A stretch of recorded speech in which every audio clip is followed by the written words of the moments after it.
নমস্কার প্রিয় দর্শক বন্ধুরা, আজ 17 সেপ্টেম্বর 31 ভাদ্র মঙ্গলবার। আজকের দিনকে ভাদ্র সংক্রান্তি বলা হয় কারণ আজ ভাদ্র মাসের সর্বশেষ দিন। বন্ধুরা, আজকের দিনে বাড়িতে বাড়িতে, দোকানে, কারখানায় যে সকল স্থানে যন্ত্রপাতি রয়েছে, যানবাহন রয়েছে, তার পূজা করা হয় বাবা বিশ্বকর্মাকে উদ্দেশ্য করে।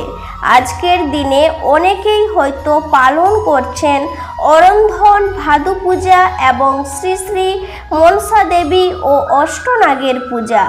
বন্ধুরা, আজকের দিনে আপনি যাই পূজা করে থাকুন না কেন, আজকের এই ভাদ্র সংক্রান্তির ব্রতকথা এবং বিশ্বকর্মার ব্রতকথাটি একবার হলেও শ্রবণ করা প্রয়োজন। আপনি যদি কোনো পূজা নাও করে থাকেন, আজকের দিনে এই ব্রতকথাটি শ্রবণ করে যদি আপনার বাড়িতে কোনো প্রকার যন্ত্রপাতি বা যানবাহন থাকে বা যদি একটি সাইকেলও থাকে, তাতে একটি ফুল ও একটু সিঁদুরের ফোঁটা দিয়ে এই ভাদ্র সংক্রান্তির ব্রতকথাটি আরও একবার শ্রবণ করুন। দেখবেন এতে আপনার ও আপনার পরিবারের মঙ্গল হবে। বন্ধুরা, এই ভাদ্র সংক্রান্তিকে কন্যা সংক্রান্তিও বলা হয়। কেন তা বলা হয়, আজকের দিনের গুরুত্ব কি, এই সমস্ত কিছুই আপনি এই ভাদ্র সংক্রান্তির ব্রতকথায় উল্লেখ পাবেন। আশা করি দর্শক বন্ধুরা এই ব্রতকথাটি শ্রবণ করে আপনাদের ভালো লাগবে। শুরু করছি শ্রী শ্রী বিশ্বকর্মা দেবের ভাদ্র সংক্রান্তির ব্রতকথা।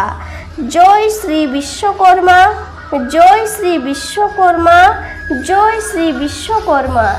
একদা কাশী বিশ্বনাথ শহরে একজন অতীব কষ্ট সহিষ্ণু, ধর্মপরায়ণ রথচালক এবং তার স্ত্রী বসবাস করত। রথচালক সারাদিন মন দিয়ে তার রথ চালনার কাজ করত। পেশায় একজন রথ চালক হিসাবে তাকে অনেক সময় রথারোহীকে নিয়ে দেশের বিভিন্ন জায়গায় ভ্রমণ করতে হতো। সংসার নির্বাহের জন্য তাকে কঠোর পরিশ্রম করতে হতো, কিন্তু এই কঠোর পরিশ্রম করা সত্ত্বেও তার পরিবারে যেন দারিদ্রতা কাটতেই চাইতো না। মাসের পর মাস পরিশ্রম করেও দিনের আহার ছাড়া অতিরিক্ত ধন সম্পত্তি তার প্রায় সঞ্চয় হতো না। অন্যদিকে রথচালকের স্ত্রী দীর্ঘদিন যাবৎ কোনো সন্তান আদি না থাকায় তাদের স্বামী স্ত্রীর মনে সর্বদা একটা সন্তান প্রাপ্তির চিন্তা লেগেই থাকত। সন্তান প্রাপ্তির আশাতে রথচালক দম্পতি বিভিন্ন সাধু সন্ন্যাসীর কাছে গিয়ে মনের বেদনার কথা ব্যক্ত করত, কিন্তু সেসব করে তাদের মনে শুধু নিরাশার প্রাপ্তি ছাড়া আশানুরূপ কোনো ফলই হতো না। তখন রথচালক এক মহর্ষির পরামর্শ দিলেন তাদের দুজনকে অমাবস্যা পালনের মধ্য দিয়ে শ্রী শ্রী বিশ্বকর্মার ব্রতকথা শ্রবণ করে বাবা বিশ্বকর্মার পূজা করার জন্য বললেন। মহর্ষি বললেন, এর মাধ্যমে সন্তান প্রাপ্তির সঙ্গে সঙ্গে আর্থিক সমস্যাও দূরীভূত হবে। বাবা বিশ্বকর্মার কৃপায় রথচালক সেই দক্ষতা অর্জন করতে সক্ষম হবে, যার মাধ্যমে কাঙ্ক্ষিত ধন অর্জন করতে পারবে রথচালক। মহর্ষির কথা মতো রথচালক এবং তার জায়া অর্থাৎ পত্নী দুজনাই মিলিতভাবে খুব ধুমধাম সহকারে ভাদ্র সংক্রান্তির দিন বাবা বিশ্বকর্মার পূজা করলেন। অল্প দিনের মধ্যেই তাদের সংসারে সমস্ত দারিদ্রতা দূর হলো। রথচালক রথ চালনার সঙ্গে সঙ্গে নিজের একটি কারখানাও খুললেন এবং তাদের একটি সুন্দর ফুটফুটে পুত্র সন্তানের প্রাপ্তি হলো। এরপর থেকে যন্ত্র যানবাহন পেশার সঙ্গে যুক্ত মানুষেরা তাদের ব্যবসা এবং কর্মস্থলে শ্রী শ্রী বিশ্বকর্মা দেবের কৃপা প্রাপ্তির আশাতে নিয়মিত প্রত্যেক বছর বিশ্বকর্মা দেবের পুজোর আয়োজন করতে শুরু করল। এইভাবে বিশ্বকর্মার পূজার প্রচলন হলো। প্রত্যেক বছর ভাদ্র সংক্রান্তির দিন বাবা বিশ্বকর্মার পূজা সম্পন্ন করা হয়, কারণ এই দিনেই সৃষ্টিকর্তা ব্রহ্মার পুত্র দেব শিল্পী এই বিশ্বের কারিগর শ্রী শ্রী বিশ্বকর্মা দেবের আবির্ভাব ঘটে। ব্রহ্মার নাভিমূল থেকে তার জন্ম হয় বলে তিনি ব্রহ্মার সন্তান। যমজ সৃষ্টির পর ব্রহ্মা এই সৃষ্টির সমস্ত কিছুর স্থাপনা এবং নকশা তৈরির দায়িত্ব তুলে দেন বিশ্বকর্মা দেবের ওপর। তাই বিশ্বকর্মা দেবকে এই বিশ্বের স্রষ্টা হিসেবেও গণ্য করা হয়। তিনি দেবপুরী স্বর্গলোক, শ্রীকৃষ্ণের রাজধানী দ্বারকা, রামায়ণে বর্ণিত লঙ্কা নগরী, পাণ্ডবদের মায়াসভা, ব্রহ্মার পুষ্পক্রোধ, দেবতাদের গমনাগমনের জন্য বিভিন্ন বাহন, এমনকি শ্রী শ্রী জগন্নাথ দেবের মন্দিরও তৈরি করেন। দেবতারা যে সকল অস্ত্রশস্ত্রে সজ্জিত প্রায় সকল অস্ত্রশস্ত্রই তিনি নির্মাণ করেন।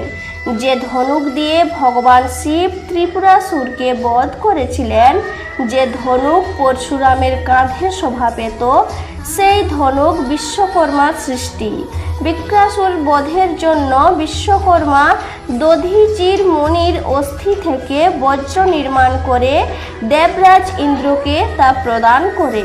পুরাণে এই বিষয়ের ওপর উল্লেখ রয়েছে যে ভগবান শ্রী বিষ্ণুর সুদর্শন চক্র, এমনকি ভগবান শিবের ত্রিশূল পর্যন্ত বিশ্বকর্মার সৃষ্টি। শ্রী শ্রী চণ্ডীতে এই বিষয়ে উল্লেখ রয়েছে যে মহিষাসুর বধের জন্য দেবী মহামায়া প্রকট হলে দেবীকে তীক্ষ্ণ বর্ষা, অভেদ্য কবচ এবং বহু মারণাস্ত্র বিশ্বকর্মা দেবীকে প্রদান করে। রামচন্দ্রের সেতু বন্ধনের অন্যতম কারিগর যে নল, সেই নল বিশ্বকর্মারই পুত্র। ব্রহ্মবৈবর্ত পুরাণ অনুসারে প্রজাপতি ব্রহ্মার শাপে দেবশিল্পী বিশ্বকর্মার মানব জন্মেরও উল্লেখ পাওয়া যায়। ব্রহ্মা ক্রোধের বশে বিশ্বকর্মা এবং তার স্ত্রী স্বর্গের নর্তকী ঘৃতিশাকে অভিশাপ দেন যে মানব রূপে তাদের এই মর্তে জন্ম নিতে হবে। মানব রূপে জন্ম নেওয়ার পর তাদের 9টি সন্তান হয়, আর বিশ্বকর্মা দেবের এই 9টি সন্তান পিতার কাছ থেকে শিক্ষা গ্রহণ করে সমাজে 9টি শিল্পের জন্ম দিয়েছিল।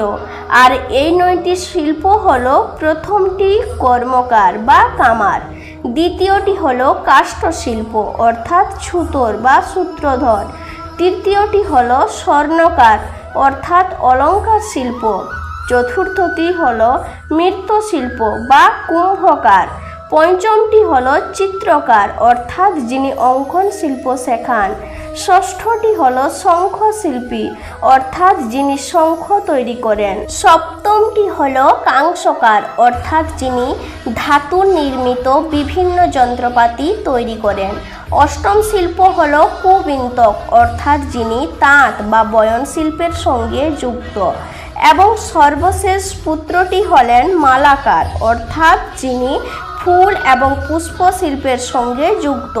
এইভাবে এই সমগ্র পৃথিবীতে সমস্ত শিল্পকলার সৃষ্টি হয় শ্রী শ্রী বিশ্বকর্মা দেবের আশীর্বাদে। তাই প্রত্যেক শিল্প ও কারখানার সঙ্গে যুক্ত মানুষেরা আজকের দিনে তার পূজা করে থাকেন।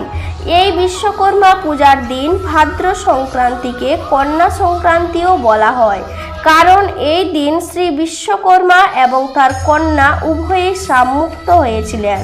স্বর্গে থাকাকালীন বিশ্বকর্মা দেবের এক কন্যা পিতার অমতে চিত্রঙ্গদা নামক এক মনুষ্যকে বিবাহ করে। এতে বিশ্বকর্মা অত্যন্ত ক্রোধিত হয়ে অভিশাপ দেন যে এই বিবাহ বিচ্ছেদ হোক, কিন্তু সনাতন ধর্মে বিবাহকে খুব পবিত্র হিসাবে গণ্য করা হয়, সেখানে বিবাহ বিচ্ছেদের স্থান নেই। তাই মহর্ষি ঋতুধ্বজ ভাবলেন দেবতা হয়ে বিশ্বকর্মার একই পশুর মতো বুদ্ধি, মুনি বিশ্বকর্মাকে বানর কুলে জন্মানোর অভিশাপ দিলেন। বিশ্বকর্মা বানর হলেন। অবশেষে একসময় কন্যার বিবাহ মেনে নিলেন এবং এই ভাদ্র সংক্রান্তির দিনে কন্যা ও বিশ্বকর্মা দুজনেরই পাপ মুক্তি হলো।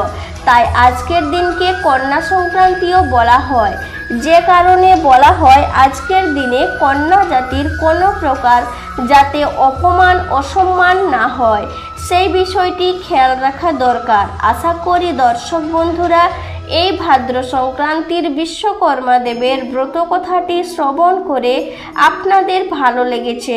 তাহলে বন্ধুরা এখানে ভিডিওটি শেষ করছি। সবাই ভালো থাকুন, সুস্থ থাকুন।